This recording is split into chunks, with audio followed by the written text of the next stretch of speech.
Gotta have those pinch harmonics.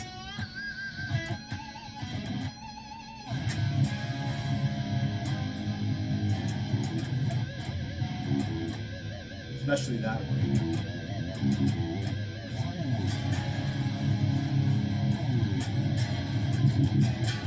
Yo, what's going on? This is Dad in Pajamas, and this is going to be another episode of Allow Me to Introduce My Guitar, episode 3. And this is my Epiphone Les Paul 56 Gold Top limited edition. And I know it's been like a hot minute since I posted a video, and by hot minute I mean like 2 months or something like that. I'm afraid to look last time I posted, but you know, what can I say? I've been lazy, and gonna work on that and hopefully get out more videos than once every 2 months. But anyways, let me start talking about what I'm here to talk about, which is this guitar, which is so awesome, means a lot to me. I love this guitar. I think it kicks ass. I'm so happy that I have it like dropped half a step, and that's not really conventional for like Les Pauls or the Les Paul shape, right?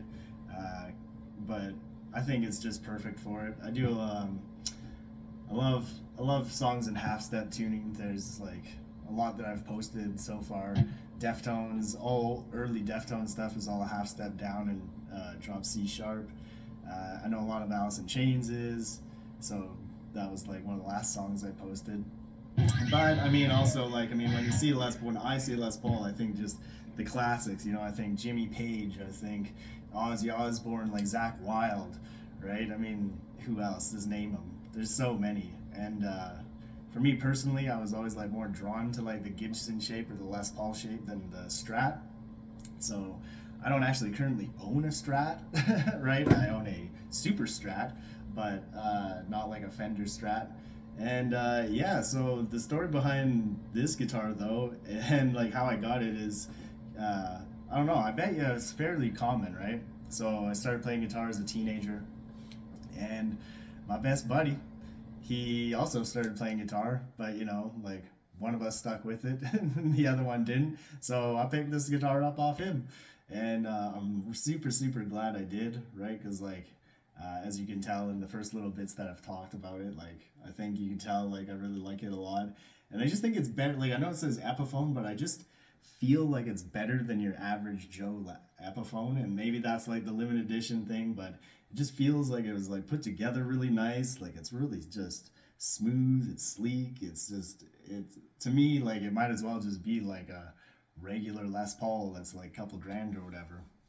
Anyways, hardware wise, right, you can tell this is definitely not the stock machine heads, and actually I think like it wasn't very long after I got it, I think I was standing it up against the wall like you do, or I was standing up against something, and it slipped down, and like one of the machine head like or tuning peg things cracked, right, the old green kind of shitty plastic ones. So anyways, yeah, I got these better ones, nickel finish, put on. Also, like it did come with the white pick guard, but I was never into like a pick guard, right, on a Les Paul.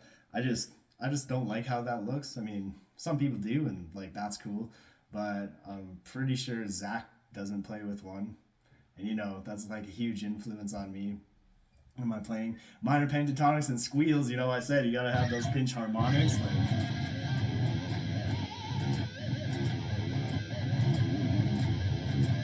I could never get tired of that. And Zakk Wylde, like, I mean, come on, right? Like, it's just pinch harmonics, Zach. Like, you gotta learn how to do it. And just, I love them. So, anyways, but also in order to get those, right, the stock pickups weren't gonna do, because I think they were like some P90s or something like that. And unlike my ESP, my red ESP baby, I actually got the Propers pickup set. I got EMG 81 in the bridge and an 85 in the neck. And yeah, I mean, it just does everything that I want it to do, and it's super great. And I mean, there's no whammy bar or floating bridge, so I find like that's why I tuned it down half a step. I can drop tune it, right, drop C sharp, or even if I was in standard, I would drop D it and kind of go right back up to standard, super easy. Don't have to do like a lot of intonation or whatever that you would have to do on a floating bridge. And yeah. Oh, yeah, before I forget, another cool little story is I actually took this to meet Zach Wild and he actually signed it.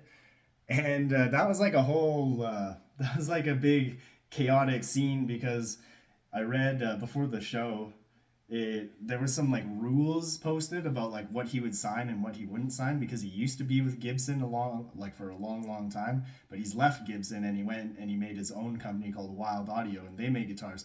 So it said like he wouldn't sign certain Gibson era guitars or something like that. So I wasn't sure, and I brought the guitar, but then like I unscrewed the back plate, and like I originally just brought that into the venue, and I was only gonna get him to sign that because I didn't think he would sign the whole guitar.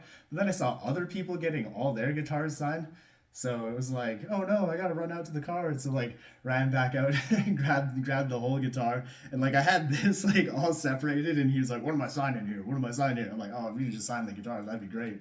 And so he did, and yeah, he was really cool. And I mean, like, he is as cool as he, looks on stage or, looks or sounds in interviews and stuff. Just super nice guy.